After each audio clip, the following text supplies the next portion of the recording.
Hey there, Planet Poke people, it's me, DeogenZ, and it's time for Pokemon of the Week.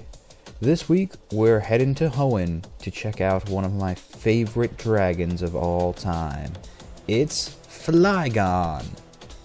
Now for a while here, for many generations up until Black and White, Flygon was played in the overused category.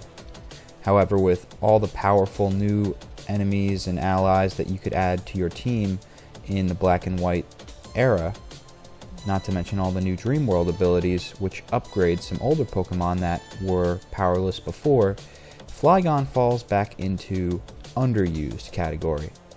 So you won't be able to use him as much as you did in past generations if you remember him being stronger and you think now, hey, what happened? Did somebody flip the power switch and now Flygon's not fantastic anymore? Well, he is, but in order for him to shine, it's best to play him in the underused tier. What's awesome about his ability is that it allows for you to not only dodge the entry hazard of spikes, because Levitate you won't land on anything when Flygon enters the field, but since it's a ground dragon, it also evades stealth rocks. So that's two main entry hazards that makes this a great Pokemon to be switched in. And in the terms of switching in, it's a big part of Flygon's strategy. That is, if you're going to switch up which moves you use. Because in this set, which is the only one that I have for you today, I give you the option between Choice Band or Choice Scarf, which are the items that Choice Band increases your onslaught of attacks by 50%, but you are locked down to whatever move you use first while holding that item. So if Flygon enters the field, you use Outrage, that's all you're going to be using the entire time every time you select the fight option for Flygon. Choice Scarf has the same effect, except instead of a boost of attack, it's a boost of speed. So whether you want a faster Flygon or a harder hitting Flygon is up to you, and that goes as well for the nature. You can have Adamant, which gives you a boost of attack. It negates special attack, but that's not pivotal on this set. As you can see, there's no special attacks, so that doesn't matter.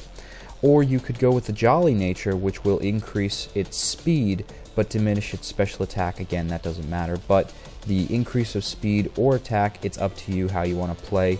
Maybe you could mix it up. Maybe you could have, say, an Adamant natured Flygon with the Choice Scarf on it, so naturally its effort values are going to be more favorable to the attack stat, while item wise you're boosting its speed, so it's guaranteed to strike every time first. That's great if you want to lead with Flygon, but I think Choice Band is a great option if you want to switch in with Flygon, which is how I see this one being used best. Especially if you want to take it into the overused ring. I don't recommend it, but if you want to be risky, you can. And it would be a great Vengeance killer, as well as finisher for Psychic types.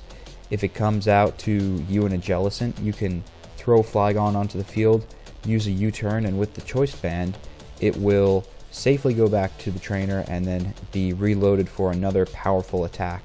Not to mention, due to the way that I raised these effort values up, we have maxed out attack and maxed out speed, which is nice because on the base stats of Flygon, you could see attack and speed are the best ones to increase. Now, by today's standards, 100 attack, 100 speed is not that great. It's not stupendous, it's not sweeper status. But that doesn't mean that this guy can't do a ton of damage. If you want to have a Flygon that's more free in what maneuvers it uses, but still have a wallop of power, then you can attach the Life Orb item. That's why I'm leaving it pretty much open for this set, which items you want to use, what preference for nature you want to have towards your battle style. Because once you see you have Earthquake and Outrage, or Dragon Claw if you don't want to have the confusion at the end of that, you have those for the stab. Those are physical. Fire Punch to take care of the ice types that may enter the field and try to retaliate against Flygon. Hopefully it's fast enough to strike first. Or if things get hairy, and if you have a situation where you're banded or scarfed, then you could U-turn back. This way you get the power boost, you get the speed boost, whatever you need, and then you are reset for another move. It's a fantastic way for kind of vengeance kills when your opponent is left with not that much health left, and it doesn't matter whether or not it's hit with a super effective move, so a bug type in the case of U-turn would be fine. It does a significant amount of damage. I believe it's 70, I may be incorrect, definitely there. But the key thing is that it returns back to the trainer. In the additional moves, that's up to you again too.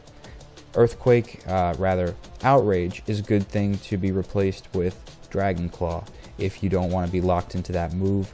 You may want to use Dragon Claw and then switch immediately to a Fire Punch. If that's your style of play, then you're going to want to use Life Orb with the Adamant Nature and Dragon Claw instead of Outrage. Feint Attack, just another physical dark move that it can do. Probably not the best one to use. If you have a dark move, it's usually better allocated on a dark type Pokemon. This way you get a stab effect with it as well. But if you do come across Psychics, like I mentioned before, U-turn takes care of them fantastically too. Stone Edge, a good strong move, 100 base damage, but 80 accuracy, so it is a bit of a risk. And now, I just want to mention before I end today's episode why there's only one set. Did some research on Flygon and tried to see what would be the best options here for it to use. And pretty much maining its stab abilities, its stab moves. It's nice that it has a move pool that is fairly varied in that we can have a strong ground and dragon type move. It's very annoying when a Pokemon has stab moves but they're somewhat weak and you can't really take full advantage of them. You don't have that trouble here with Flygon. I've seen some people want to try a lure set where people make you think, oh, it's a Flygon, definitely going to be offensive because of the generally good at 100 base stat of attack, but then you surprise them by maxing out special attack, having Draco Meteor, Fire Blast, and other things to confuse your opponent. That's a fun set to mess around with, but I just don't see that being sustainable. It's good once in a while to surprise your opponent, but with Flygon's weak defense and special defense and rather low HP, it doesn't have a lot of staying power on the field. So while it has average attack, pretty good speed, it's not up there in the sweeper category at all, especially by black and white standards of today in the metagame. But it does have enough power, especially with the Band, Scarf, or Orb, to demolish your opponent's team if they're not prepared for it. If you have Flygon out first, and you rage with an Outrage to eliminate them before they even set up entry hazards, it's going to be great, especially if you retract the Flygon before things get too hairy with another Dragon type or Ice type, because it will only take one Dragon-powered move, I'm sure, just a powered-up Dragon Claw from a Dragonite, to take down Flygon in its lowered HP and defense stats. So you have to hit fast, you have to hit in between your opponent's moves, you have to know when to switch and when to throw out. Remember, it's a great ability that Flygon has in combination with its dual type. It allows you to dodge Stealth Rocks and Spikes, and of course that goes for Toxic Spikes as well. So you're winning on both elements there. So use Flygon to the fullest. Let me know if you've used it in the past. I'm DeogenZ, reminding you to subscribe to Planet Poke and check out my channel, if you will, in the description below. I'd love to see you there. Comment if you swing by, and I'll see you next week.